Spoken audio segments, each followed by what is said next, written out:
one? Minnesotan? Minnesotan. Yeah. Look at his accent is already out. You betcha. I mean, he's a natural. It was inevitable he was going to move to Minnesota. I just keep saying you betcha and wear a load of plaid. And he loses Check his the Cork plaid. accent just to prove it. No, I do not. Jeez.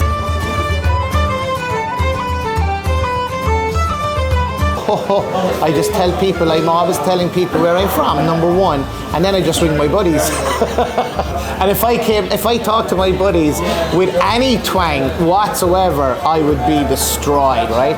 So my big fear is I'm meeting a load of them tonight, and it'll be very interesting to see what happens, because if I'm talking about the whiskey, I use some American terminology now, like proof, like liquor stores and whatever, and I have to stop myself because then I have to go off license, or it's 43% ABV, and it's unbelievable because your mind has to change in the way it's taken. And I've been caught a few times now, and people are looking at me going, "Yeah, this far from liquor stores you were reared, buddy." How's he settled in? He's been good. I think he's a little bit of an adjustment maybe for the weather, but his kids learned to ski very quickly, and he complains a little bit about it, but the dampness that was Irish is now been replaced by 4 feet of snow and And a dry cold. You know, it's whiskey weather, so I would say he's settling in well. My 16-year-old girl, if she's talking to people from Ireland, she has a fantastic Cork accent. If she talks to her friends in America, it's an American accent. My 14-year-old girl is Cork all the way, right? There's no change. And then my 8-year-old boy, he is beginning to get a lot of the American terminology, and it's very interesting to see that. But he will tell you, I'm a Cork man, I'm from Cork, my accent is still a Cork accent. Yeah. There's a big Irish contingent in St. Paul particularly, and that's where we live. And I didn't realise how many Irish people there were, and Irish, you know, not just 4 or 5 generations, but actually just 1 generation back. Brian, I think that's because you bring the whiskey and they just come out of the woodwork. All of a sudden, everybody in St. Paul is Irish. It's very funny because I was telling the lads when I came home, you know, the first time, that everybody was so friendly, you know. And I mean, when we moved into our estate, everybody really welcomed us and everything like that. And one of them says, "Yeah, because they knew you were making whiskey, I'd be your best friend as well if you moved in next door to me." They were definitely hoping for reciprocal gifting. I mean, yeah, I got cookies, they got whiskey. I think they got the better of the bargain.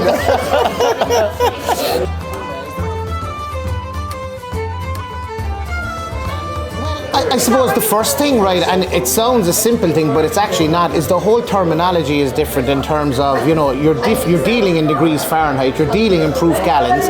All of that takes a bit of adjustment because when your mind is so trained on dealing in litres of pure alcohol, dealing in meters cubed, not gallons, and then dealing with the regulatory reporting that you would have had in Ireland, that transition over to America is quite different, and it does take a bit of time. The other side of it is that, you know, you always think that in one area where you work in, you're fairly regulated. So, you know, we would think that in Ireland we're regulated in the way we make our whiskey, and there are certain rules, and some people will complain about those rules. You could say exactly the same thing about when you go over to America. It's just difference in the way they have their different rules, but you're still restricted. But the beauty about that is it's not restricted to avoid innovation, it's restricted to protect. So you can still innovate, and it's the same in Ireland. You can always innovate in Ireland as well. And I think having the restrictions there are important to maintain the integrity of whiskey, but you can still innovate to produce great tasting whiskies, just like what we're doing at the moment in Minneapolis. Well, I think we had a vision that we always wanted it to be an American whiskey, but with that Irish, you know, traditional style. And I think we wanted to evoke kind of pot stills and, you know, the kind of single pot still type whiskey that we're going to be laying down with Brian in America. But I think, you know, relative to the full DNA of what it's going to look like, there was a big element of trust with this one, that he knew how to do it the right way. And the whiskey's like maturing away in America, and I'm feeling good about it. exciting. Yeah, I think one of the things that when you're producing American whiskey in the Irish style of triple copper pot distillation, the fact that you're using virgin American oak barrels, you have to be very conscious that you need the flavour in the distillate, you need a heavier flavour in the distillate to be able to cope with that impact of virgin American oak barrels. So when we started making our initial American single pot still, we really went further down in the tails to bring out more flavour, to bring a heavier style of distillate in order to be able to compete. Because what you didn't want to have happen is the actual distillate gets lost completely by the wood. So that was a nice learning opportunity for me, and it also did bring different flavour profiles to the pot distillate that I wouldn't have normally worked in. Then when you're looking at the rye, it's amazing to see the difference that triple pot distillation of rye has, the impact on the flavour of that distillate compared to the column distillate, because we make both.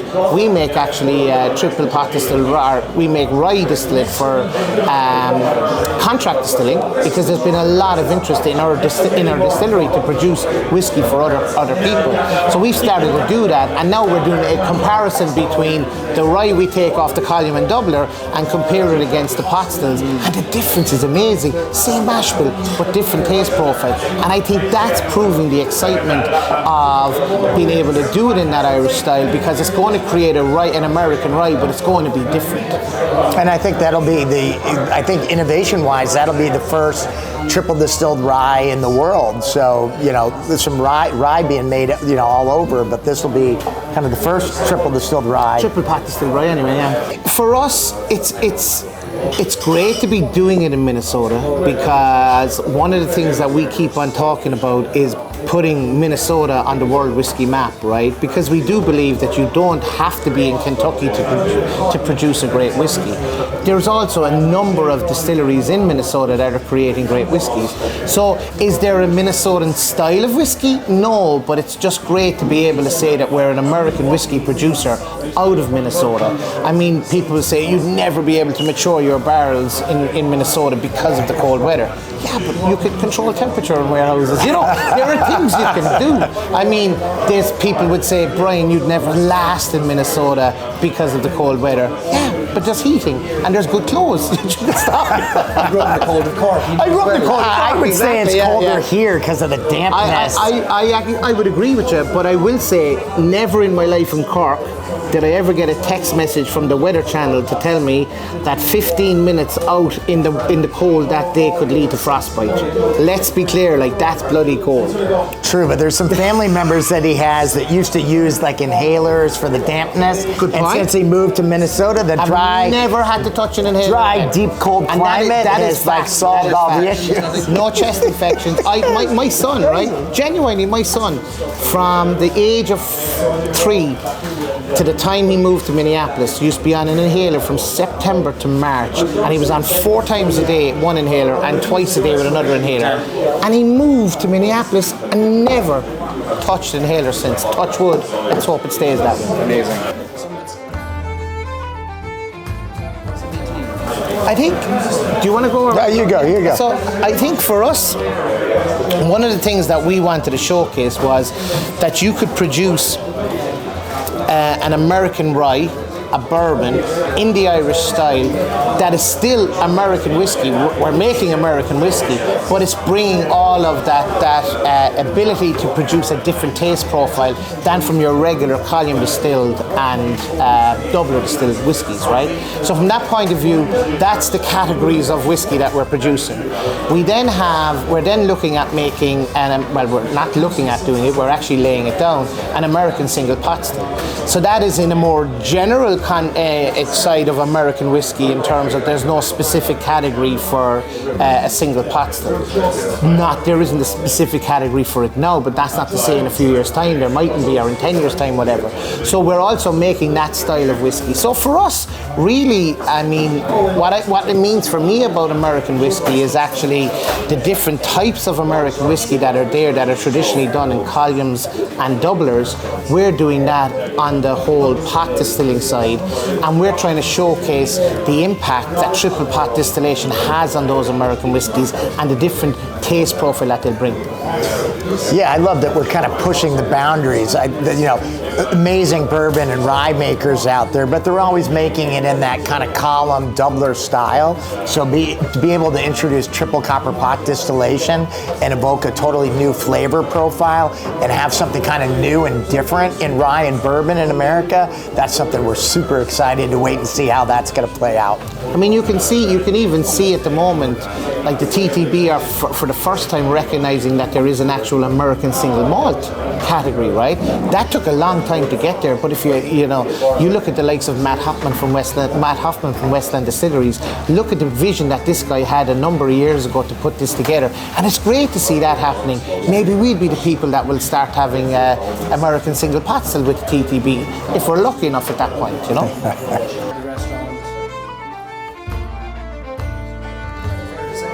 Yeah, I mean, I think we wanted a home, right? We wanted a place where people could gather, connect. It was all about bringing people together. And so, a place where people could come and, experience the passion and the education, the history, the storytelling of whiskey, and just kind of bringing that to life is something that we've cared deeply about. And I think people in the community have been excited about it. We're trying to bring education a little bit to a next level, and whiskey really lets that happen in a way that's pretty exciting for folks. Yeah, and I think one of the things that we wanted to make sure as well, and to be fair, like in your research initially before you started developing the brand or developing the distillery, you reached out to David Perkins, and David Perkins of High West Distillery was very adamant that, don't just build a brand home as well, so people can come and get to understand what you're doing, get to see the story behind what you're doing. And I think that's very, very important for something like what we're doing, because it is different, and to be able to have an area where you can educate. And when we talk about educate, it's talking about people coming in, enjoying themselves and getting as much information as they want around the process, rather than us shoving it down people's throat. It's just there that they can get as much information as they possibly can. And I think it's great for us, because what we're doing as we launch in different states is we're inviting people to come, and people are actually making the destination there, and probably not in the winter, but in the summer they begin to go. There's a 2-week period. Yeah. And that's when they're fixing the roads. That's when they're fixing the roads. But anyway, they come during that period, and it's great because that creates a bigger message as well. And you see the social media that's going out there. I mean, I think in our first year we had 1 billion social media impressions. For a new brand, that's phenomenal. And you were very supportive of it as well in terms of that, which was great,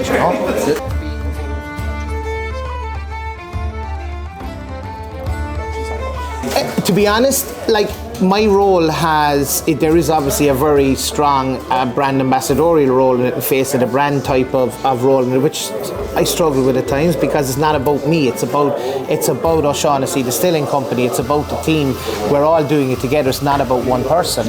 But for what's important though is that we're getting that story out there, and we're getting that opportunity out there.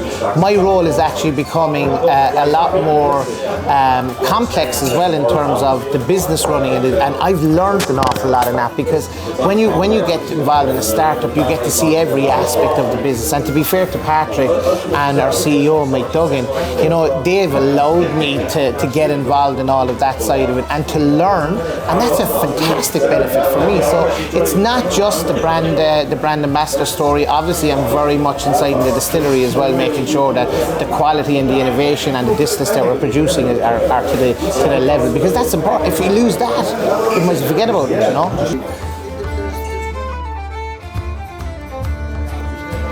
American shores. Well, this is the epicenter where it all came to life, right? This is where Brian and I meet for the first time. So this is a real homecoming. It's super emotional, and it kind of lets the mind wander to curious visions of maybe someday down the road. But right now, we've built a big triple copper pot distillery in Minnesota. We're really focused on kind of laying down our whiskeys there in our home market, bringing those to market here soon. but we're always curious. We see big horizons out there, but it's early days. We're humble. We're an underdog still, and I don't know. I mean, I leave it almost to him to tell us. That was the most political answer you've ever heard in your life. Yeah. Great insights there. He said a lot, but he said fucking nothing. Like, you know what I mean? Yeah, he didn't say that. But do you know, actually, just to back to a point of what Patrick said, we arrived in here on Thursday, and we started kind of kicking off about the launch on Friday. And we walked into the Hayfield Manor on Friday, right? And to walk in there where we met for the first time and to see Keeper's Heart Irish plus American whiskey behind that bar, it actually was emotional. And I didn't think I would get that emotional. But just to see it, to think that 3 years ago, it was November 19, we met. Who'd have thought that we'd be coming back with a brand that never was existed before, and that there's a little bit of excitement around. We know we're small. We know we're trying to grow and everything like that. So we're not arrogant about it, but we just love to see that it's actually after making its way over here, and people that we've seen that have tasted it are enjoying it. You know. Well, your cask actually we put out in the cold, right? It's outdoors, right? We're not bringing it anywhere warm until you come to Minnesota and see the cask yourself. We said he's going to have to bring it indoors himself. Yeah, bring it indoors yourself. It's going very well, actually. It's going very well. Actually, that day was a great day. The guys that came up to help fill the cask really had a great time. And you know, at the end of the day, look, that's what all of this about, right? It's about bringing people together. It's about building relationships. It's about making great whiskey, but also having fun while you're doing it. And I'm really excited to see that whiskey progress in the cask and have you tasting it and having me come up and having you come up, because, you know, I know you're living in Blarney, you know, like, but at the same time, you know, you could make the effort. You can go from Blarney if I could go to Blarney, exactly, yeah. You moved in and I moved out, like. Town is too small for you. And now, you know, Makes sense. as we said, Patrick has been rehearsing all morning. So Patrick would like to sing a song. Before the end of the evening. You're gonna throw me under the bus like that. Oh yeah, well you threw me under the bus 3 minutes ago. Wow. So I should just start singing. So we would invite you to sing. You know, this actually, I would say, you know, we talked about the emotion of coming back to Ireland, where Brian and I met, and our family history is the O'Shaughnessy's coming, you know, obviously from Ireland in the day. My dad's favorite song was My Heart Is in Ireland. So I'll have to sing that a little bit. So here we go. I'll get my baritone voice. My heart is in Ireland, it's there I long to be. Her hills and her valleys are calling to me. I was born here in this land, my heart is in Ireland. The land of the old folk is calling to me. Da da da da. A song, I didn't say a good voice. I will leave that to somebody else. But he jumped out of the seat last time to sing. I did, yeah. I practiced for weeks, and then I never told him that you were going to ask to do a song, right? And then I had my song ready, and then he had to sing the song himself. You were beside the still. It's like the Metallica whiskey when you're playing the music, you know. Brian singing to the whiskey. So this morning we were in the car, and he said to me, Jesus, we better get our song ready for today. I said, what? He's Irish, really. I tell you, yeah, absolutely. Absolutely, definitely, big time, yeah. That's it.